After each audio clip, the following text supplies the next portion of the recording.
जय हिंद मेरे प्यारे दोस्तों, आप सभी का एक बार फिर से स्वागत है आपके यूट्यूब चैनल सिस्टम इंग्लिश में। मेरा नाम है रिशु और मैं आप सभी को इंग्लिश पढ़ा रहा हूँ। ये जो सीरीज़ स्टार्ट किया गया है ये क्लास 12th वालों के लिए स्टार्ट किया गया है जो इस बार पेपर देने वाले हैं 2025 में। ये जो आज हम पढ़ रहे हैं अभी यही सीरीज चल रहा है, इसका नाम है प्रिपरेशन सीरीज, जिसमें हमने 4 वीडियो ऑलरेडी कर लिए हैं जनरल प्रिपरेशन के ऊपर। कहाँ हम ऑन का इस्तेमाल करते हैं, कहाँ अब का, कहाँ विलो का, तो आप जा कर के उन सारी वीडियोज़ को एक्सेस कर सकते हैं। आज ये जो हमारी 5वीं वीडियो है इसमें हम देखने वाले हैं बहुत ही इंपॉर्टेंट कॉन्सेप्ट, ठीक है, जो है वर्ड्स विथ फिक्स प्रिपरेशन की। वर्ड्स विथ फिक्स प्रिपरेशन की वर्ड्स विथ फिक्स प्रिपरेशन क्या होता है, किसके साथ फिक्स है कि यही आना चाहिए, यही प्रिपरेशन आएगा, इसके साथ फिक्स है। जैसे वेट के साथ क्या आएगा, तो वेट चाहे कहीं पे भी इस्तेमाल हो, वेट के साथ हमेशा प्रिपरेशन लगेगा। तो कौन सा प्रिपरेशन लगेगा, फॉर। वेट के साथ कौन सा प्रिपरेशन, फॉर। और इसका मतलब क्या होता है, वेट फॉर का मतलब इंतज़ार करना, इंतज़ार करना। Hold it.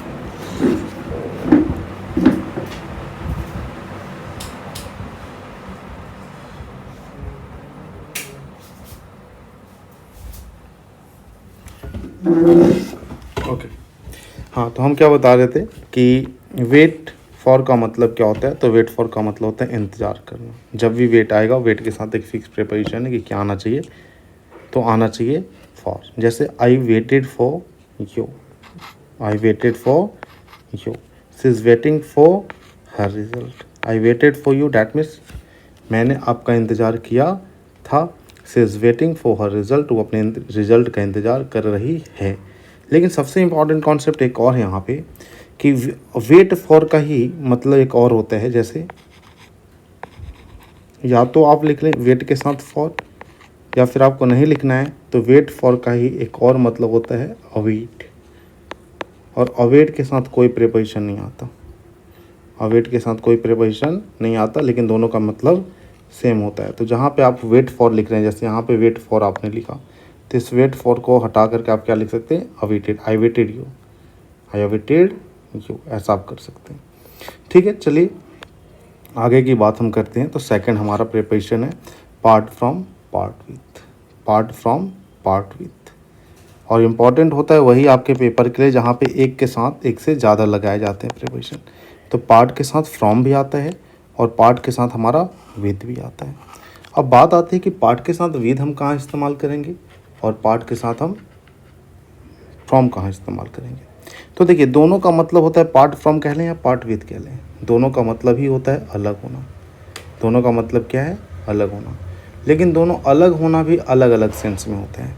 अगर कोई इंसान से अलग हो रहा है, ठीक है, कोई किसी व्यक्ति से अलग हो रहा है, तो उसके लिए हमें क्या लगाना पड़ता है, तो उसके लिए हमें लगाना पड़ता है पार्ट फ्रॉम। लेकिन कोई वस्तु से अलग, जैसे किसी वस्तु से हमें बहुत प्यार हो जाता है, उसकी जुदाई हम बर्दाश्त नहीं कर सकते और आपको अलग किया जाए, तो उस वस्तु से आप अलग होना नहीं चाहते हैं। तो जब आप किसी वस्तु से अलग होना नहीं चाहते हैं तो उस सेंस में आपको पार्ट विद लगाना होता है। आ रही है बात समझ में।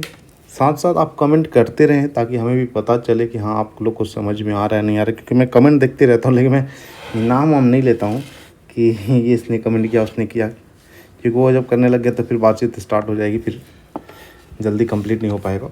तो चलिए हम देखते हैं part from part with. Part from का मतलब क्या बताएगी आपको, कि किसी व्यक्ति से अगर कोई इंसान अलग हो रहा हो तो पार्ट फ्रॉम, और कोई वस्तु से, कोई चीज़ से कोई इंसान अलग हो रहा हो तो उसके लिए विथ।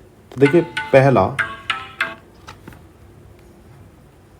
और एक कॉल आ गई थी डिस्टर्ब। हम क्या बता रहे थे आपको, तो आपको बता रहे थे part from part with. Part from का इस्तेमाल करते हैं किसी व्यक्ति से अलग होने के सेंस में, और पार्ट विथ का इस्तेमाल करते हैं हम किसी वस्तु से अलग होने के सेंस में। तो देखिए पहला एग्जाम्पल जो लिखा गया I can not part dust my friend, कि मैं अपने फ्रेंड से अलग नहीं हो सकता, मैं अपने फ्रेंड से दूर नहीं रह सकता।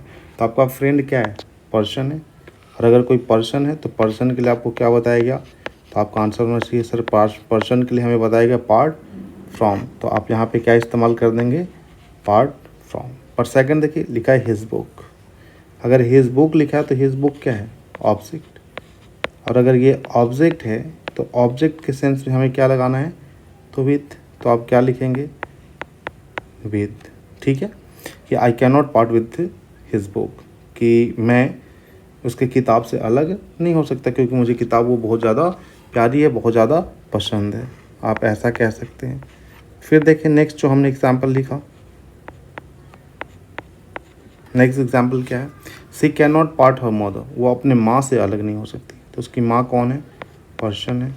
अगर उसकी माँ पर्सन है तो आपको क्या बताया गया पर्सन के लिए, फ्रॉम।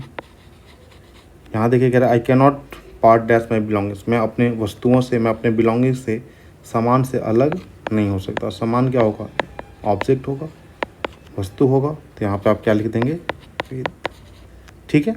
आई थिंक अब नेक्स्ट देखिए आप, लिखा हुआ है इंजूरियस। इंजूरियस का क्या मतलब होता है, तो इंजूरियस का मतलब हानिकारक होता है। और इंजूरियस अपने साथ हमेशा एक फिक्स प्रीपोजिशन लेता है। वो क्या लेता है, तो फिक्स प्रीपोजिशन लेता है टू। इंजूरियस के साथ हमेशा क्या आएगा, टू, जिसका मतलब क्या होता है, हानिकारक। आपने कहा smoking is injurious dash health, smoking स्वास्थ्य के लिए हानिकारक है, धूम्रपान स्वास्थ्य के लिए हानिकारक है।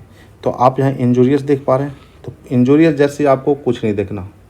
आपके 4 ऑप्शंस होंगे, मान के चलो कि यहाँ पे 4 ऑप्शंस होंगे इस क्वेश्चन के। पहला होगा ऑफ, फ्रॉम, तीसरा होगा ऑन और चौथा होगा टू। आप क्या टिक कर देंगे, तो आपको टू टिक कर देना है, ठीक है। तो वैसे यहाँ पे क्या आ जाएगा, टू, ये फिक्स बात है। वैसे यहाँ देखिए drinking is injurious dash your liver, कि शराब पीना आपके लीवर के लिए क्या है, हानिकारक है। तो आप यहाँ पे भी क्या लिख देंगे, टू। ऐसे एक एडिक्टेड भी होता है जिसका मतलब होता है आदी होना। अभी हम धीरे धीरे करेंगे, 2-3 क्लासेस लगेंगी। आदी होना, आदी होना का क्या मतलब होगा, तो आदी होने का मतलब भी होगा टू ही, एडिक्टेड के भी साथ भी टू ही आता है। नेक्स्ट है फिल्ड विद और फिल्ड फुल ऑफ। ये दोनों बड़ा ही इंटरेस्टिंग है देखिए, क्योंकि दोनों का मतलब लगभग सेम है, से भरा होना या भरा होना। लेकिन फिल के साथ हम प्रीपोजिशन क्या लगाते हैं, विद, और फुल के साथ ऑफ। तो देखिए पहला कह रहा है the bucket was filled dash water, कि बकेट किससे भरा हुआ है, तो पानी से भरा हुआ है, आप ये कह रहे हैं। तो भरा होने का सेंस है, तो फील्ड के साथ हम क्या लगाएंगे, तो आपको बताएगा फील्ड के साथ क्या आएगा मेरे प्यारे बच्चों, विद। तो आप पहले वाले ब्लैंक में क्या फिल कर देंगे, विद। सेकंड देखिए लिखा हुआ the bucket was full dash water, अब देखिए फुल आ गया, और फुल के साथ हमको क्या लगाना है, तो ऑफ। तो आप यहाँ पे क्या फिल कर देंगे, of. The bucket was full of water.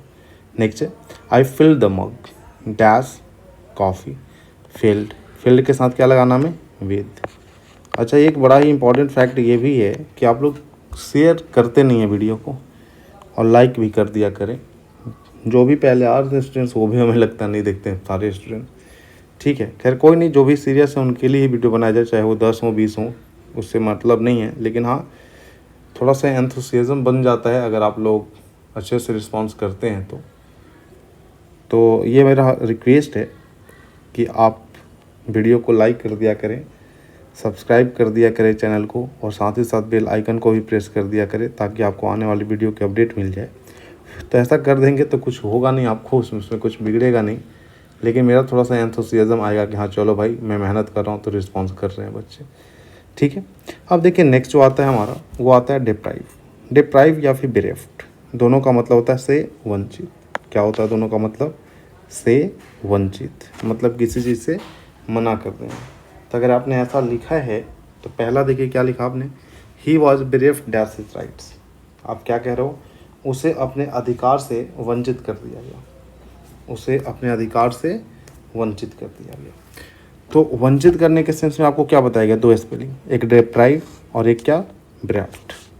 आप चाहें दोनों में से कोई भी इस्तेमाल करें, आप चाहें तो बेरेफ्ट की जगह डिप्राइव, डिप्राइव की जगह बेरेफ्ट, कुछ भी लिख लें, लेकिन मतलब क्या होगा, वंचित कर देगा। आपने कहा he was bereft of his rights, of his rights, उसे अपने अधिकार से वंचित कर दिया गया। फिर आपने he deprived me dash my rights, उसने मेरे अधिकार से मुझको वंचित कर दिया। तो यहाँ क्या लिखेंगे हम, ऑफ, ठीक है। तो चलिए नेक्स्ट, अब देखिए नेक्स्ट काफ़ी ज़्यादा इंपॉर्टेंट है, ये तो आप मत कहिए, बहुत ज़्यादा इंपॉर्टेंट है, ठीक है। क्या है ये, तो ये कहता है कि इसमें कुछ शब्द हैं क्या, जैसे superior, inferior, interior, exterior, fryer, junior senior, ये तो काफ़ी ज़्यादा इंपॉर्टेंट है, जूनियर और सीनियर जो आपके पूछे जाते हैं कि इनके साथ आप हमेशा ही टू लगाते हैं और कोई प्रीपोजिशन नहीं आता है। इनमें क्या आता है, हमेशा टू आता है। जैसे देखिए फर्स्ट कह रहा है he is junior dash you, he is junior dash you, तो जूनियर के साथ हमको प्रीपोजिशन क्या लगाना है, तो जूनियर के साथ हम प्रीपोजिशन हमेशा ही टू लगाएंगे। आप ऐसे भी कह सकते हैं कि वैसे एडजेक्टिव्स, ठीक है, वैसे एडजेक्टिव्स जो एंड करता हो किससे, तो आई ओ आर से, उसके साथ आप हमेशा ही क्या लगाएंगे, तो उन सब के साथ आप हमेशा ही टू लगाते हैं। देख लीजिए सबके लास्ट में आई ओ आर है ना। तो वैसे एडजेक्टिव्स जो आई ओ आर से एंड करेंगे उन सब के एडजेक्टिव के लास्ट में हमको क्या लिखना है, तो उन एडजेक्टिव के लास्ट में हमें टू लिखना है। नेक्स्ट है I am superior dash most of my classmates, ठीक है, आप देखिए यहाँ पे भी देख पा रहे सुपीरियर आई ओ आर, क्या लगा देंगे हम, टू। नेक्स्ट है the train arrive prior dash time, prior I O R, अगर आई ओ आर आया है तो यहाँ पे क्या आ जाएगा, टू। नेक्स्ट है this is inferior dash that brand, inferior I O R, क्या लिख देंगे, टू, ठीक है। तो ये कुछ शब्द हैं जिनके साथ आपको हमेशा ही टू याद रखना है कि वैसे एडजेक्टिव्स जिसके लास्ट में आई ओ आर आता हो उनके साथ प्रीपोजिशन हमेशा क्या आएगा, टू आएगा। फिर देखिए काफ़ी ज़्यादा इंपॉर्टेंट है, ये कहता है लिसन, लिसन, तो लिसन का मतलब होता है सुनना, और इसके साथ हमेशा फिक्स प्रीपोजिशन कौन सा आएगा, टू। जैसे हमने कहा please listen to me, please listen to me, कृपया मेरी सुने, ठीक है।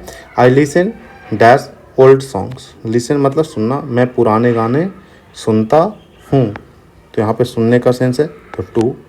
नेक्स्ट है सजेस्ट, सजेस्ट का मतलब होता है सलाह देना, सलाह देना, तो आपने लिखा सजेस्ट के साथ प्रीपोजिशन क्या, to, I suggested to him, मैंने उनको सलाह दी थी। नेक्स्ट है आप इम्पॉर्टेंट आ गया यहाँ से, जहाँ पे भी एक ऐसा वर्ड है जिसके साथ, एक वर्ब है जिसके साथ एक से ज़्यादा इस्तेमाल होते हैं सब प्रीपोजिशन, वो इम्पोर्टेंट होता है किसी भी पेपर के लिए, ठीक है। तो देखिए लिखा हुआ है agree with, agree to, agree with होता है, अग्री का मतलब होता है सहमत होना, अग्री का मतलब क्या होता है, सहमत होना, तो यहाँ पे भी अग्री का मतलब सहमत होना ही है। लेकिन अगर आप किसी व्यक्ति से अग्री हुए हैं, किसी पर्सन से अग्री हैं, तो पर्सन के लिए आप क्या लगाएंगे, तो पर्सन के लिए आपको लगाना पड़ता है विद, क्या लगाते हैं पर्सन के लिए, विद। लेकिन अगर आप किसी बात से, किसी के प्रपोजल से, किसी के कोई मुद्दे पे सहमत हुए हैं, तब आपको लगाना पड़ता है टू।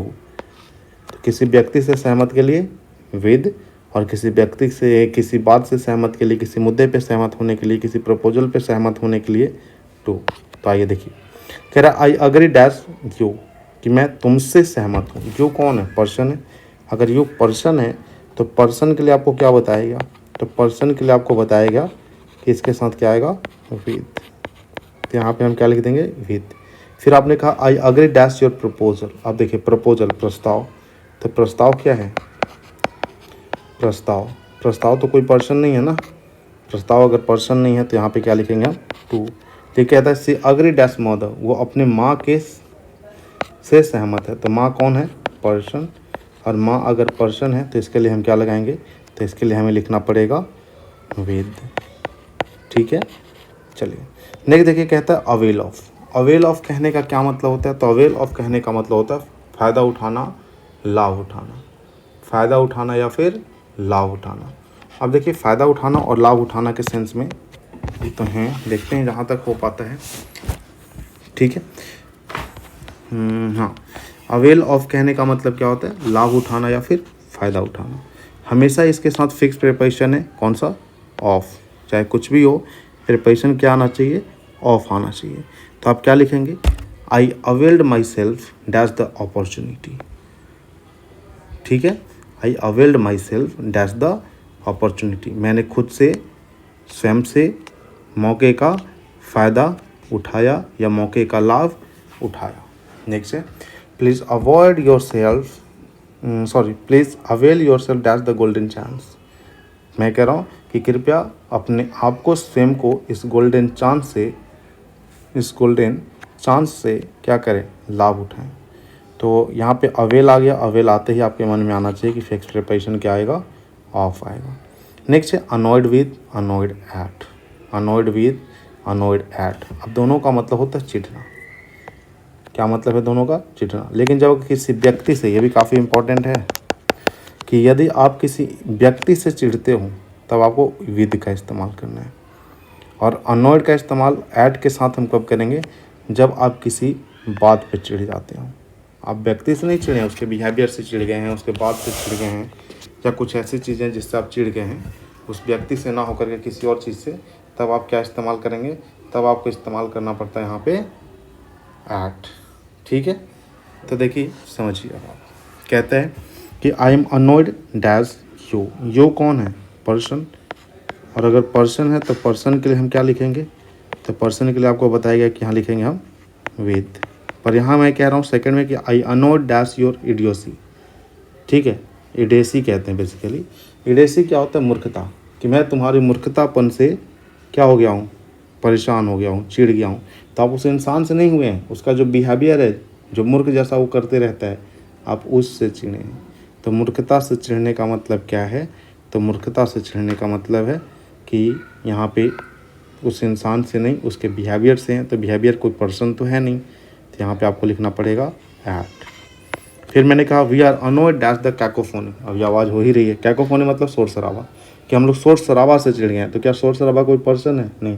हो रहा भी मेरे पीछे भी, तो शायद आवाज़ भी आपको जा ही रही होगी। तो we are annoyed dash the cacophony, कि मैं शोर शराबे से क्या हूँ? परेशान हो चुका हूँ, चिढ़ गया हूँ। तो शोर शराबा कौन है? कोई पर्सन नहीं है, हम क्या लगा देंगे? एट। ठीक है, नेक्स्ट देखिए एंग्री विथ या फिर एंग्री एट। ये भी काफ़ी इंपॉर्टेंट है। अरे भाई अब बेंच करके जाएगा तब तक चलाते रहेगा। देखिए क्या है ये? तो ये कह रहा है कि अगर आप किसी, एंग्री का मतलब होता क्या है? गुस्सा। आप जानते ही होंगे, एंग्री बहुत कॉमन शब्द है। एंग्री का मतलब होता है गुस्सा। आपने कहा कि कोई अगर पर्सन से, कोई इंसान से कोई गुस्सा है तो उसके लिए विद लगाना है। लेकिन कोई बात से गुस्सा है, उसके बिहेवियर से गुस्सा है, उसके बर्ताव से गुस्सा है, तब उसके लिए एट लगाना है। तो हमने कहा I am angry dash you. अब कोई कह रहे हो कि मैं तुमसे गुस्सा हूँ, तो ये तुमसे कौन है? पर्सन है। और अगर पर्सन है तो पर्सन के लिए हम क्या लगाएंगे? तो पर्सन के लिए हमें लगाना है विद। वैसे अगर सेकंड की बात करें तो लिखा हुआ कि I am angry dash the miss arrangement, कि मैं मिस अरेंजमेंट मतलब व्यवस्था सही से नहीं किया गया, अव्यवस्थित है, कि मैं इस अव्यवस्थित से क्या हूँ? गुस्सा हूँ। तो व्यवस्था नहीं किया, मिस अरेंजमेंट हो गया है, ढंग से उसकी व्यवस्था नहीं की गई है। तो क्या ये कोई पर्सन है? नहीं। करने वाला पर्सन हो सकता है, लेकिन नहीं हुआ तो वो तो एक स्टेट है। तो इसकी वजह से हमें यहाँ पे क्या लिखना पड़ेगा? तो हमें लिखना पड़ेगा एट। नेक्स्ट है सी वॉज एंग्री डैश चिल्ड्रेन, कि वो अपने बच्चों के साथ में, बच्चों पे क्या है? गुस्सा है। तो बच्चा कौन है? पर्सन है, और पर्सन है तो विद। अगर इसके बावजूद मैं कोशिश करता हूँ कि आपके मन में डाउट ना हो, और घबराइएगा मत, प्रिपरेशन थोड़ा सा है लेंदी टॉपिक, क्वेश्चन इससे आपको पेपर में 4-5 पूछे जाते हैं, इस वजह से थोड़ा टाइम टेकन भी है। ठीक है, तो पेशेंस रखें। आप नहीं कि दूसरे के वीडियो देखें और देखा आपने कि नहीं, ये तो एक ही क्लास में पूरा निपटा दिया है। तो वैसे नहीं होता है। प्रिपरेशन इतना बड़ा है कि कोई टीचर पूरा पढ़ा ही नहीं पाता है, चाहे वो मैं हूँ, कोई भी हो, पूरा नहीं पढ़ा पाएगा, क्योंकि इतने वर्ब्स हैं, बहुत सारे वर्ब्स हैं, सबके साथ अलग अलग प्रिपरेशन आता है, किसी को याद तक नहीं होता। लेकिन हाँ, जो इम्पोर्टेंट होते हैं वो होता है। ठीक है, फिर देखिए अडेप्ट टू। अडेप्ट टू का मतलब होता है ढालना, अपने अनुसार, उसके स्थिति के अनुसार ढाल लेना, बना लेना। तो अडेप्ट के साथ क्या मतलब? हमेशा ही to. We adapt ourselves to the environment, कि हम लोगों ने अपने आप को वातावरण के अनुकूल ढाल लिया। ठीक है, नेक्स्ट है एडजेसेंट टू। एडजेसेंट के साथ भी टू आता है, और इसके साथ मतलब इसका क्या होता है? के बगल में। जैसे हमने कहा your house is adjacent to mine, कि तुम्हारा घर मेरे घर के ठीक बगल में है। फिर हमने कहा कि चाइना इज एडजेसेंट नहीं पढ़ेंगे इसको, डी साइलेंट होता है, एडजेसेंट टू लद्दाख, कि चाइना जो है लद्दाख के बगल में है भी। आप देखेंगे मैप तो पता चलेगा। चलिए, अब ज़्यादा नहीं है। नेक्स्ट है सरप्राइज, अमेज, एस्टोनिश्ड। इस सब का मतलब क्या होगा? आश्चर्यचकित होना। सबके साथ प्रिपरेशन फिक्स है क्या? एट। आश्चर्यचकित होने का मतलब क्या होता है? आश्चर्यचकित होने के लिए प्रिपोजिशन हमें क्या लगाना होता है, तो आश्चर्यचकित के लिए या फिर आश्चर्य के लिए प्रिपोजिशन हमको एट लगाना होता है। वंडर भी आप लिख सकते हैं इसमें। तो देखिए पहला जो एग्जाम्पल है कह रहा है कि she is amazed dash his audacity. Audacity मतलब गुस्ताखी, तो गुस्ताखी पे वो क्या है, तो उसके बिहेवियर पे, उसके मिसबिहेवियर गुस्ताखी पे वो क्या है, तो आश्चर्यचकित है। ठीक है, तो आप क्या लिखेंगे, एट हिज ऑडेसिटी। नेक्स्ट है she is surprised dash your behaviour, वो तुम्हारे बिहेवियर से क्या है, आश्चर्यचकित है तुम्हारे बिहेवियर पे, तो एट। ठीक है, नेक्स्ट है अबाइड बाई और कंप्लाई विथ। ये दोनों का मतलब क्या है देख लीजिए। तो दोनों का मतलब होता है अनुपालन करना। क्या मतलब है, अनुपालन करना। अब अनुपालन करने के सेंस में हमको अगर देखना है तो हम कैसे देखेंगे समझिएगा। तो देखिए पहला कह रहा I abide by dash the traffic rules, कि मैं ट्रैफिक रूल्स का क्या करता हूँ, अनुपालन करता हूँ। तो अबाइड के साथ प्रिपोजिशन हमें क्या लगाना है, विद, और कंप्लाई के साथ प्रिपोजिशन अबाइड के साथ बाई और कंप्लाई के साथ विद, दोनों का मतलब अनुपालन। तो I abide by the rules of traffic या ट्रैफिक रूल्स। नेक्स्ट है I comply with the law of land, कि मैं भूमि के नियम के अनुपालन करता हूँ। Please comply dash all the rules, कृपया नियमों का अनुपालन करें, सारे नियमों का अनुपालन करें। तो आप क्या लिखेंगे, कंप्लाई के साथ विद, अबाइड के साथ बाई। नेक्स्ट फेवरेबल और कंड्यूसिव, ये दोनों का मतलब होता है अनुकूल, और दोनों के साथ फिक्स प्रिपोजिशन है। कि प्रिपोजिशन क्या आता है, तो दोनों के साथ ही प्रिपोजिशन हमको लगाना है टू। दोनों के साथ प्रिपोजिशन क्या आएगा, तो दोनों के साथ प्रिपोजिशन टू आएगा। ठीक है, तो अब नेक्स्ट देखिए आप,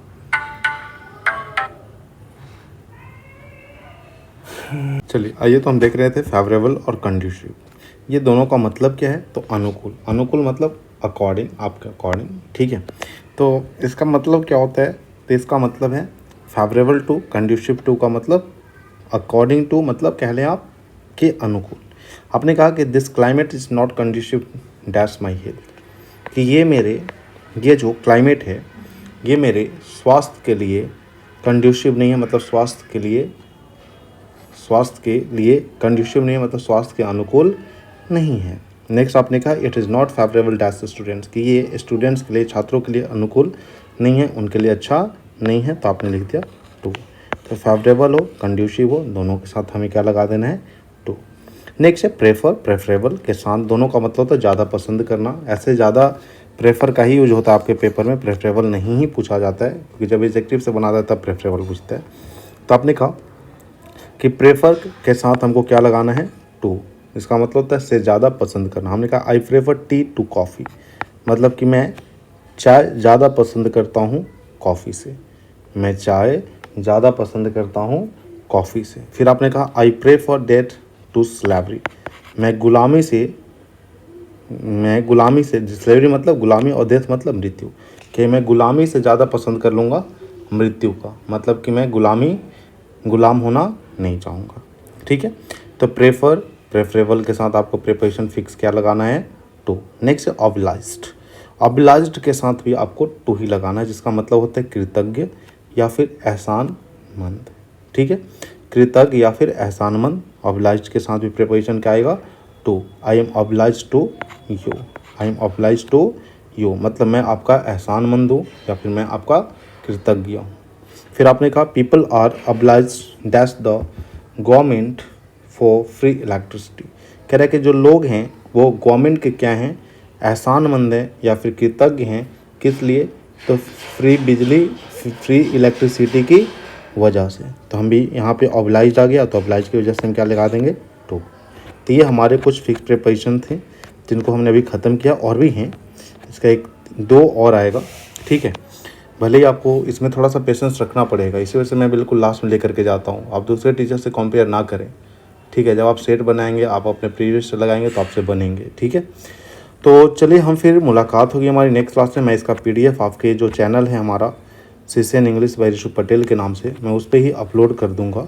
ठीक है, तो फिर हमारी मुलाकात होगी नेक्स्ट क्लास में। आप वीडियो को लाइक कर दिया करें, शेयर कर दिया करें, चैनल को सब्सक्राइब कर दिया करें, ताकि हम भी थोड़ा सा मोटिवेट फील कर पाएँ, एंथुसियाज्म में रहें और मुझे भी अच्छा लगे।